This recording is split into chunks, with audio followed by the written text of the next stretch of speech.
Hello everyone and welcome back to the channel. Today we will talk about the lead in development, which is one of the most powerful but tricky strategic concepts in chess. It's tricky because if you don't use your advantage in development fast, you lose it. Numerous times I heard from club players that they had a great position in the opening only to see the advantage mysteriously disappear a few moves later. The problem might be how they're using the elite in development. In today's video, we'll cover key principles and practical examples of how to convert an advantage in development into a powerful attack.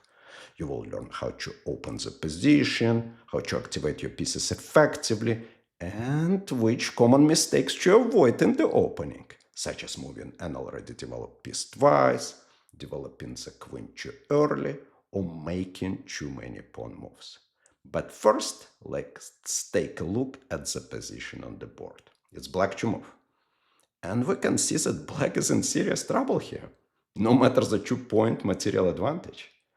While white was able to bring almost all its pieces into active positions, most of the black pieces remained on their original squares.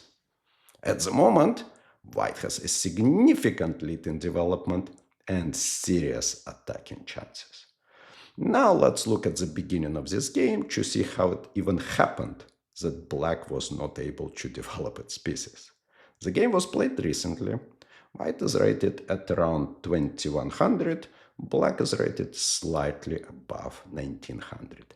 The opening was the Italian game. Let's look what happened here. Okay, first moves are common. The start of the Italian game. h6 at the root of the problem. This standard prophylactics move covering the g5 square is questionable at this moment. Instead, black should go for rapid development.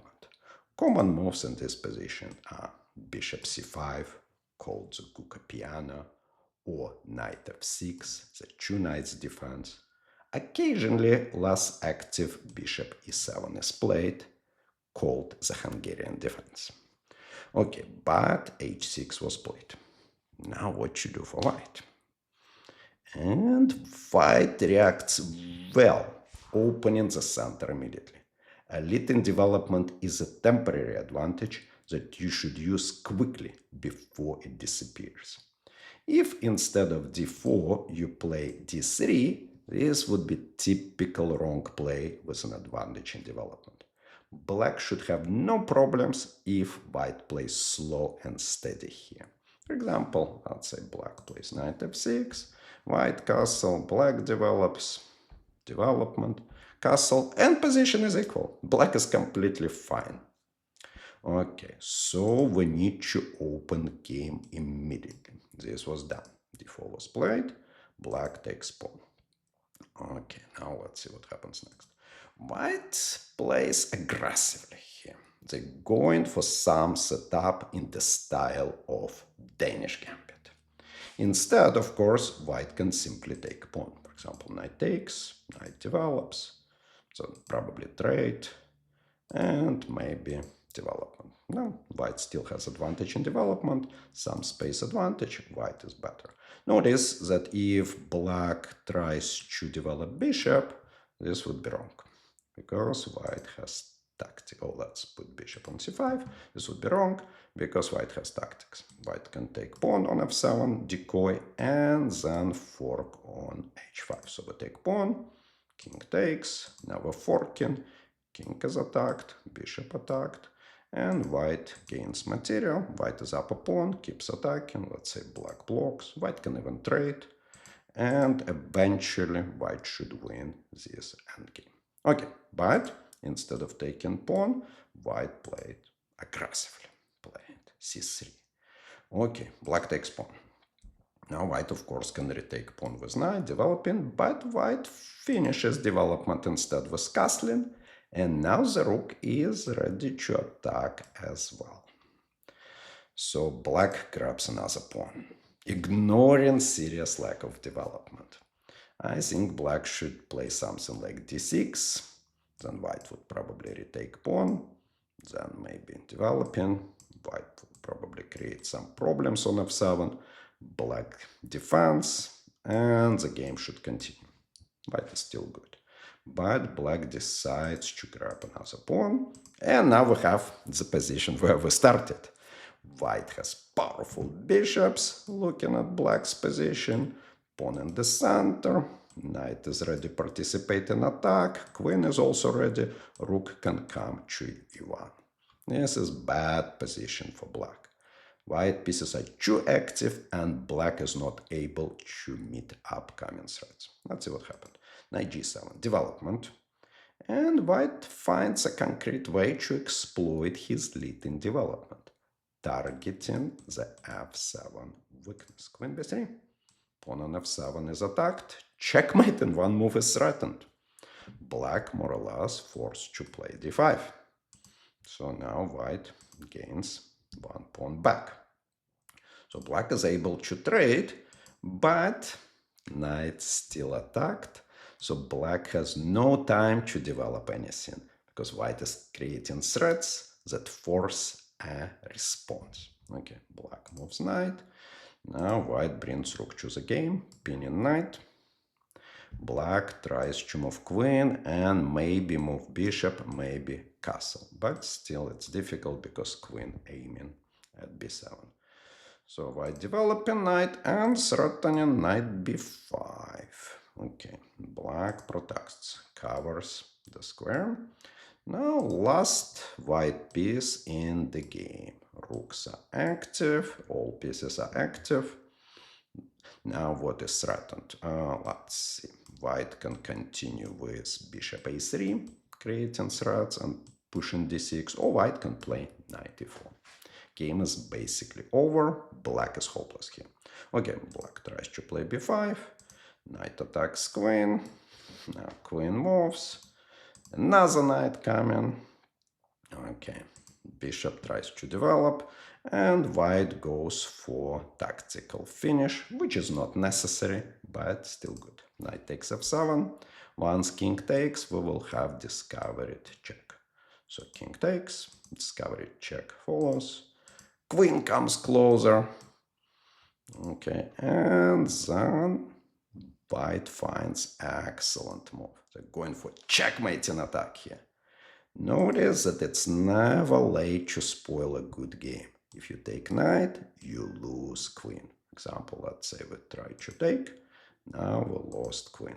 Maybe we're still surviving here because we have discovery. So we can play knight g5, so take, rook takes. Let's see what happened. Material is in black's favor, but we're retaking bishop on f8. Probably position still fine for white, but this would be big mistake to go for this line. Okay, so white found good move, knight f6. Now simply checkmate threatened on h8 by taking rook. Rook moves, and now deflection. Bishop is removed, queen f7 follows. So check, and game is over. Black actually blocked, and checkmate. And we're ready to move to our next example.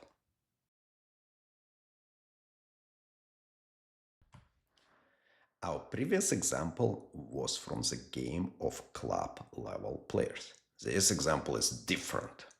Two strong grandmasters play each other. Nadirbek Yakuboyev plays white, Andrei Yesipenko plays black. The game was played in the last round of the FIDE World Cup 2025 that finished a couple weeks ago. Due to the loss in the first game of the match, Yakuboyev had to win on demand to qualify for candidates. However, Yesipenko won the game, grabbing the last spot in the 2026 FIDE Candidates Tournament. Let's see what happened in this game. Yakuboyev started knight f3, and this is common way to play the reti opening, because the immediate c4 often met with d4, which is considered to be normal for black. So g3, knight f6 was played, bishop g2, and Yesipenko played e6. Another popular way to play c6 here, resembling Slav. For example, after castle, bishop can go to f5 or g4. But e6 was played, normal move by white, castle, bishop e7. This setup often leads to the main lines of the Catalan.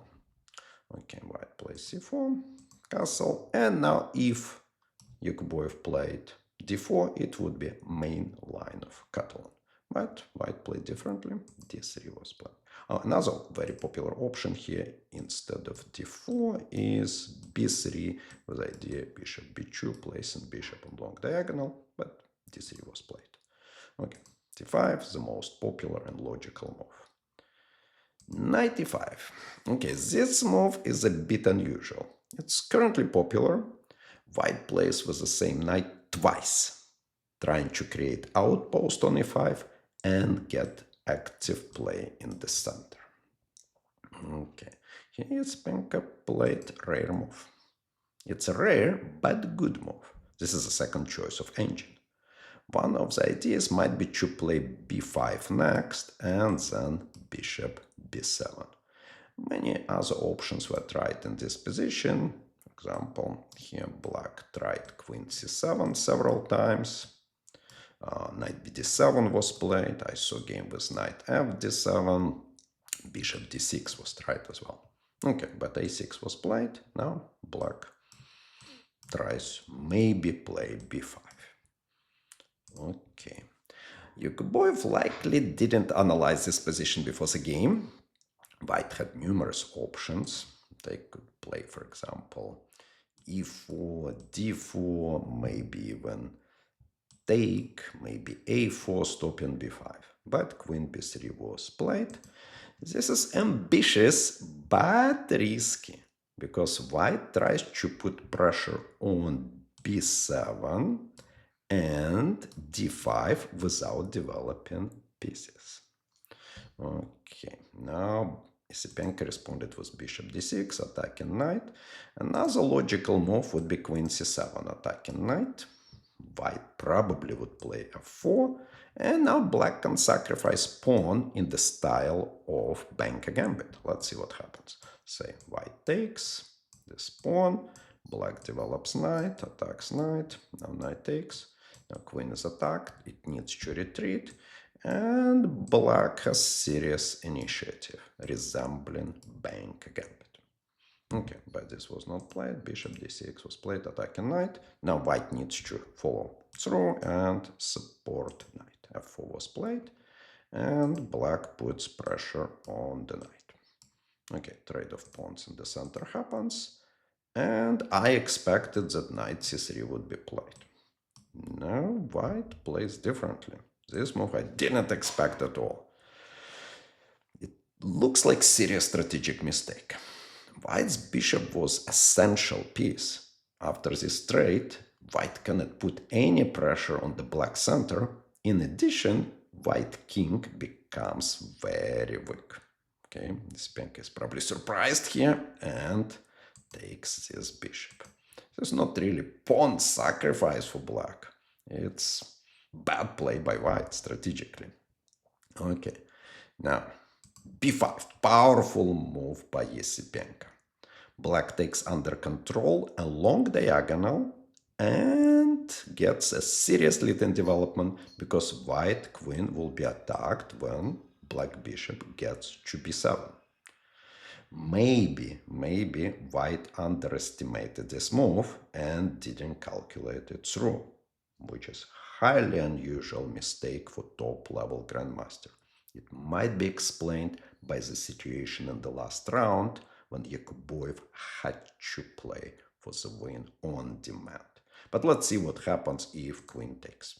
Okay, then bishop obviously attacks. White has only one move. Knight c6, attacking queen. White has to take, and game is over, because checkmate is threatened and rook a8 is threatened. After rook covers, black can simply catch queen this way, but it can even catch queen differently with bishop b8. It's even stronger. Let's say black plays bishop b8 and game is over. So now at this moment, obviously Yakubov noticed it and played knight f3, trying to cover the diagonal. Black plays obvious move bishop b7, bishop is strong on long diagonal, queen moves. Now we see that black has serious lead in development, also control of long diagonal because white bishop is missing. Now, knight d7, quite good move. Quite good move. White potentially could play knight g5 and black will need to respond with g6. But now, if knight g5 is played, black can simply play knight f6, maybe even threatening to cage the queen. Okay, then let's see what white did. White played e4, trying to block the long diagonal. Now bishop looks at the pawn, but seeing that white is behind in development, black attacks immediately, breaking white's pawn structure in the center. c4, powerful move here, quite obvious by the way. So bishop e3 trying to develop. Now black knight is coming. The knight goes to d3. Excellent square, excellent outpost, where knight would be very strong. Okay, white attacks bishop, bishop just moves back, nothing happens here. But now diagonal is open for other bishop. So trade of pawns happening, white tries to develop, and black knight comes to outpost. Black is basically dominating here. They're controlling important diagonal, knight sits on powerful outpost, d-file play is available, pawn is hanging, maybe play on b-file. Okay, h4. This is not attacking move. Maybe knight g5 is possible, but more likely white simply tries to hide king on h2. Okay, rook is coming, putting pressure. White decides to protect pawn on b2. And black pieces start entering white's territory. Tempo here, attacking bishop. Bishop takes, check. King needs to move. And queen enters. Black pieces got through. White's position is hopeless. Okay, g4, probably trying to hide king on g3. And Yesipenko finds nice tactical finish. Black plays knight c1, clearing the d-file. So it was taken. Rook takes with check. Not much to do here. King moves, and after queen e2, white resigned, and Yesipenko moved to the candidates tournament. Why resign? Checkmate is coming. So queen g2, probably unstoppable. Let's see. If white tries to play h5, we can, let's see, how do we checkmate here? Overtake, take, now we can win rook. Oh, checkmate here, queen h2, game is over. Now we're ready to go to our next example. In this game, former world champion Mikhail Tal, who was one of the greatest attacking players in the history of chess, demonstrates how to exploit elite in development. Tal is playing white. Tal's opponent is a German Grandmaster Ullmann, who was one of the strongest Germany players between the 1960s and the 1980s. Okay, so Tal starts game with e4. We have French defense on the board. Knight d2. This is so-called Tarrasch French, named after Siegfried Tarrasch, a famous German chess player. Tarrasch was a medical doctor by profession and one of the best chess players in the world in the late 19th and early 20th century. Okay, c5 played by Ullmann, and this is the most active response to Tarrasch French. Black immediately challenges white center. Another options after knight d2 would be to play knight f6. Also bishop e7 played. Black can take pawn.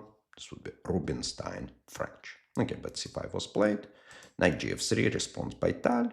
Another common option instead of knight gf3 would be to take pawn on d5 immediately. Here, taking pawn. Okay, but knight gf3 is popular move. Another popular move. Here many options available. For example, take, knight f6 played, even a6 played. Okay, but knight c6 was played. Okay, Tal plays bishop b5.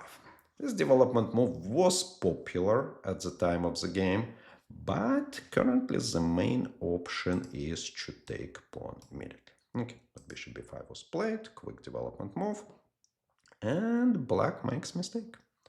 They take wrong pawn.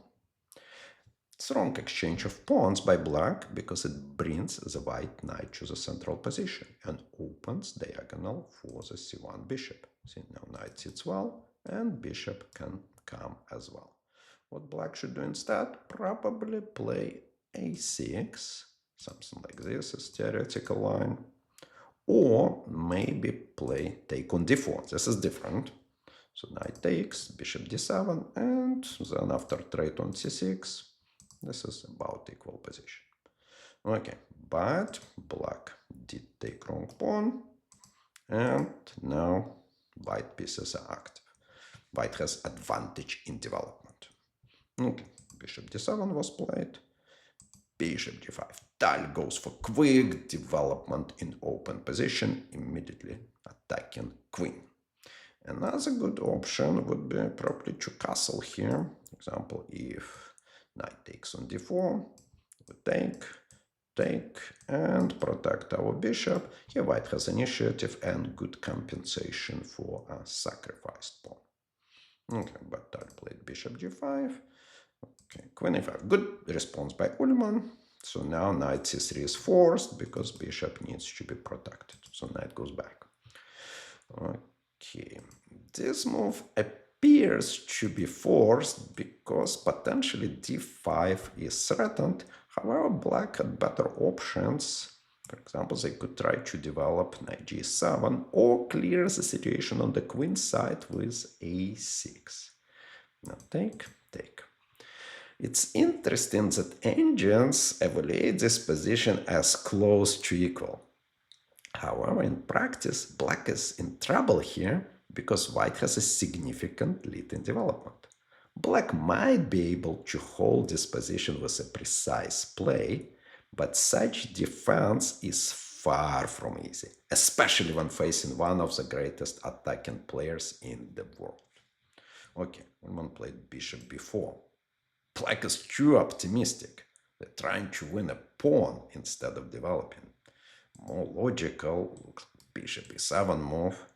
For example, here, I guess queen d2 would be played based on the logic of the game. Let's say knight f6, maybe long castle, and white would still have a lasting initiative. Oh, by the way, notice that if bishop takes, black is not winning this knight because it would be discovery on the fifth rank. White takes with check and simply grabs queen, completely winning here. Okay, but let's go back to this bishop b4 move. Black is threatening to win pawn on c3. Tal simply ignores it. Castle finishes development. Okay, black does take pawn. This last move, by the way, is not necessary. Black still could try to develop or maybe play h6, pushing bishop back or challenging other bishop. But Ullman is consistent. He takes this pawn. Now black is up a pawn. White has big lead in development. And this is a key moment of the game. So far, Tal played better strategically, going for active development moves. Ullman ignored development and grabbed the pawn instead. The win should be easy for white, but it is not. At this moment, Tal had to find a concrete way to exploit his lead in development through threats and exact tactical play, and Tal did find it. Okay, let's see. Tal plays knight takes a5. Excellent move. It's kind of obvious move because white tries to open e-file, but it's not as easy to calculate. Let's see what happens if white plays something different. Knight is attacked. So black is attacking knight twice. Let's say trade happens. Then bishop takes. Let's say something like rook e1. Black maybe develops. White maybe trades. Okay, attacks queen. Queen goes back. This position is unclear. Yeah, white's still attacking, but black is probably finishing development. Rooks are connected. It looks equal. Okay, let's say what else can be done. Okay, bishop e3, retreat, protecting knight. Now black would develop. Let's say trade happens. Then maybe some attack on long diagonal. Still not very clear if white has advantage here. Looks equal again. Okay, but Tal played knight f5. Now black is forced to take this knight. No other options. They need to take knight because knight would come to d6 or maybe to g7 next if queen is pushed away. So need to take knight. So check, quite obvious move. Bishop e6, also quite obvious move. And queen comes. Now white threatens either rook d1 and maybe checkmate on d8, or regroup bishop to d2 and then b4, threatening on the diagonal. Okay, so a6 was played, challenging this bishop. Bishop d2, bishop regroups to b4, battery is built. Queen takes c2. Another pawn taken, but this is the only move actually, because black needs to protect from bishop takes c6 threat. Okay, so now queen still protects knight. Okay, bishop b4. Now what to do? Black takes bishop on b5. Notice that black cannot develop. Both knight f6 or knight g7 would be the same finish. If knight moves to f6, it would be checkmate in one move because it's pin here. And exactly the same will happen if black tries to play knight e7. Knight would be taken. It's still checkmate with the pin. Okay, so bishop was taken on b5. Now quick attack, skewer on the back rank. d7. White has many options here. One rook can attack, other rook can attack. Queen can immediately take rook. Looks like everywhere white is winning. So Tal played rook d1 check, rook e d1. Let's see what happens if queen takes. Then knight probably takes. We take on b7 and king moves. Now we can attack with this move, with this move. Yeah, looks like white should be winning here. And what about check with other rook? Let's say king moves, we take rook, probably also win. Okay, but rook e d1 was checked, so king moves. And black decided to resign. Why? Black is up a piece at the moment, but looks like they cannot stop threats. Checkmate might come. For example, white can play rook c1, controlling the knight, and checkmate on d8.